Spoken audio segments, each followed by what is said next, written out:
Hello aunty, ഞാൻ അഭയ്. മായയുടെ കോളേജിൽ പഠിക്കുന്നത്. ഞാൻ എൻ്റെ അടുത്തൊരു കംപ്ലൈൻ്റ് ആയിട്ട് വന്നത്. കുറച്ച് നാളെ ഞാൻ ആൻറ്റിയുടെ മോളുടെ പുറകെടുക്കാൻ തുടങ്ങിയിട്ട്. കണ്ടോ, പുള്ളിക്കാരി ഇത് അറിഞ്ഞിട്ട് പോലുമില്ല. അതെങ്ങനെയാ? ഫുൾ ടൈം തലയും താഴ്ത്തി ദുരന്ത നായിക പോലെയല്ലേ നടപ്പ്. ഇനി നിങ്ങൾ തമ്മിൽ എന്തെങ്കിലും കമ്മ്യൂണിക്കേഷൻ സെറ്റപ്പ് ഉണ്ടോ എന്ന് എനിക്കറിയില്ല. അഥവാ ഉണ്ടെങ്കിൽ ആൻറ്റി മായോട് പറയണം ഒന്ന് ചിരിക്കാൻ.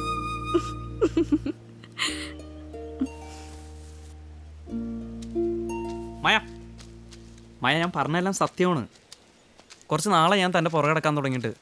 Just to ask you out for a cup of coffee.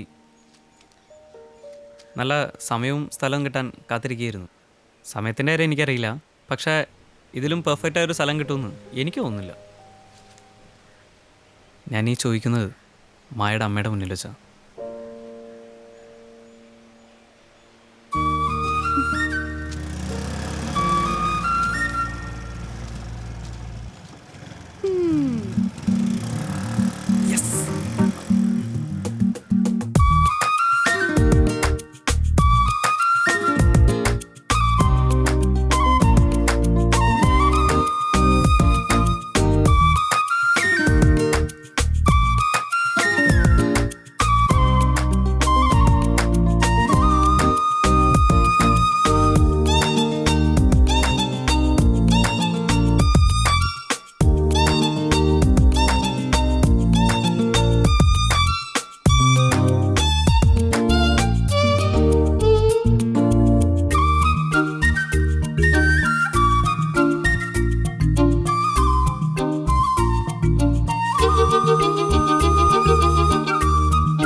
എൻ്റെ ഇഷ്ടമൊന്നും അയാൾക്കൊരു പ്രശ്നമേ അല്ല.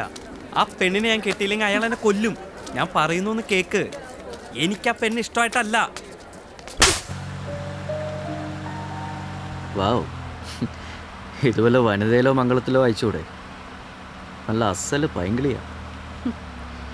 ഈ പ്രേമം എന്ന് പറയുന്നതേ പൈങ്കിളിയാ മാഷ.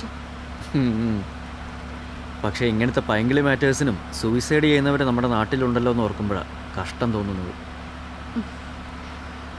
പ്രണയനൈരാശ്യം, സാമ്പത്തിക പ്രശ്നങ്ങൾ, ദാമ്പത്യ പ്രശ്നങ്ങൾ, രോഗം, അവഹേളനം, ഇങ്ങനെ ആത്മഹത്യ ചെയ്യാൻ 100 കൂട്ടം കാരണങ്ങളുണ്ട്. ജീവിതത്തിൽ ഒരിക്കലെങ്കിലും, ഒരു സെക്കൻഡെങ്കിലും ആത്മഹത്യയെക്കുറിച്ച് ചിന്തിക്കാത്ത ആരും ഉണ്ടാവില്ല, പ്രത്യേകിച്ച് നമ്മുടെ കേരളത്തിൽ.